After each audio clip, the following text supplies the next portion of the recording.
I am really very sorry Prachi, युग ने हौले से कहा।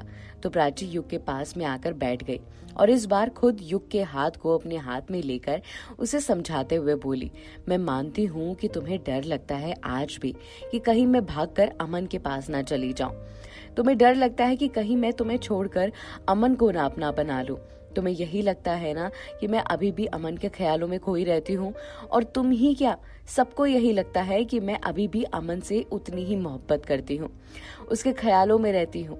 पर मेरा यकीन मानो, ऐसा कुछ भी नहीं है जैसा तुम सोच रहे हो। मैं मानती हूँ कि मुझे उससे मोहब्बत है, पर जब मैंने तुमसे शादी के लिए हाँ कहा था तब मैंने उनसे सारे रिश्ते तोड़ दिए थे। बस कुछ यादें हैं जो मेरा पीछा नहीं छोड़ रही हैं, जो मुझे परेशान करती है। मैं जल्द से जल्द उन यादों को भी पीछे छोड़कर तुम्हारे साथ अपनी जिंदगी में आगे बढ़ना चाहती हूँ। मेरा भरोसा करो युग, तुम भले ही मेरी मोहब्बत ना हो, लेकिन इज्जत बहुत है तुम्हारे लिए मेरे मन में। ये कहते कहते प्राची की आंखों में आंसू आ गए। तो युग ने प्राची के हाथ पर अपना दूसरा हाथ रखा और प्यार से उसकी तरफ देखकर बोला, मुझे पता है प्राची, मेरा इंटेंशन वो नहीं था। मैं भी नहीं चाहता कि तुम अमन से दूर हो। मैं जानता हूँ तुम उससे प्यार करती हो, पर अगर मेरे बस में होता तो मैं हर कोशिश करता तुम्हें अमन से मिलवाने की। इससे पहले भी मैंने कोशिश बहुत की थी, पर अमन किसी की बात सुनने को तैयार ही नहीं है। इसीलिए मैंने हार मान के तुम्हारा हाथ अपने हाथ में थामकर जिंदगी में आगे बढ़ने का फैसला किया। मुझे नहीं पता है तुम्हें किस हद तक प्यार कर सकता हूँ, पर आज भी अगर अमन मुझसे आकर ये बोलेगा कि वो तुम्हें दे दे, तो मैं खुशी खुशी तुम्हारा हाथ उसके हाथ में दे दूंगा। ये कहकर युग भी रोने लगा। युग और प्राची अब दोनों ही एक दूसरे को देखकर रोने लगे।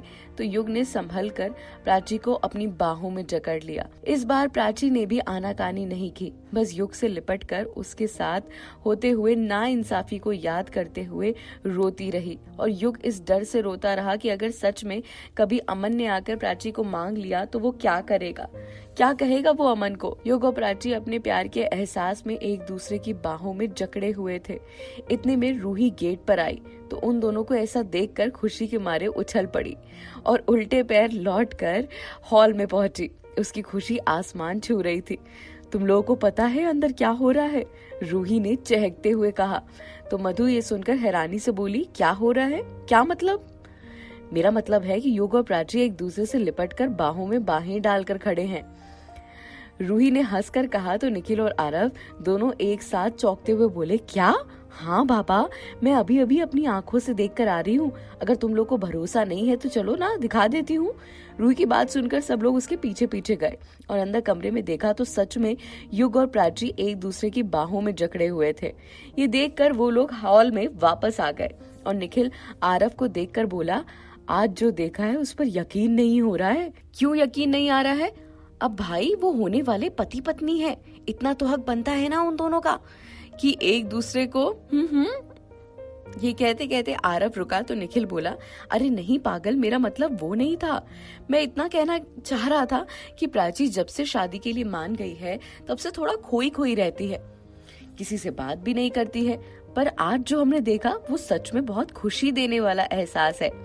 हाँ यार, कब तक अकेले अकेले रहेगी वो खुद। एक इंसान को प्यार की जरूरत तो होती ही होती है। अभी उसके इंसान से जो वास्ता पड़ा है उसे भी तो एक इंसान की जरूरत है। जो प्यार उसे अमन नहीं दे पाया वो प्यार उसे युग देता है।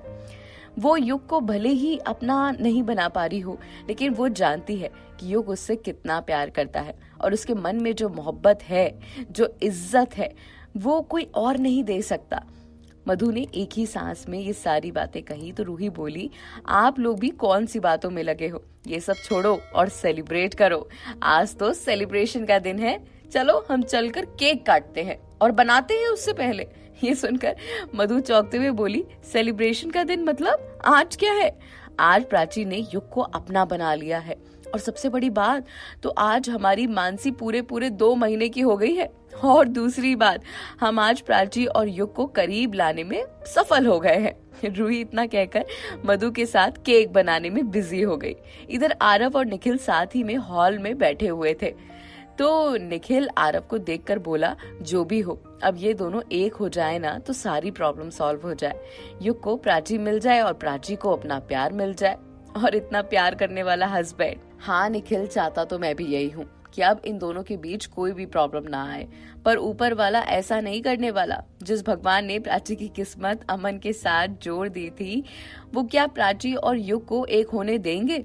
चलो देखते हैं क्या होता है आगे। अमन अपनी बहन की बात सुनकर थोड़ा परेशान था। अपने घर पर रीमा ने उसके पास आकर जो भी कहा था वो अमन को बहुत परेशान कर रहा था। वैसे तो उसे प्राची से नफरत थी, पर आज रीमा ने जो कहा वो उसे दोबारा एक बार प्राची के बारे में सोचने पर मजबूर कर रहा था। कुछ सोचकर अमन ने अनमने मन से अपना फोन उठाया और पूजा को कॉल किया। हालांकि पूजा अभी भी अमन से कुछ ज्यादा अच्छे तरीके से बात नहीं करती थी। उसे समझ आ गया था कि अमन आयशा के हाथों की कठपुतली बन गया है। वो जो कहेगी अमन वैसा ही करेगा। इसीलिए फोन उठाते ही वो बोली, कोई काम है क्या जो मैं याद आ गई? पूजा ने थोड़े गुस्से के लहजे में बोला, यार जरूरी तो नहीं कि कोई काम हो तभी मैं तुम्हें फोन करूं पूजा। हाँ, अमन ने पोलाइट वे में कहा, मैं ठीक हूँ, मुझे क्या होगा? नहीं, मेरा मतलब वो नहीं था।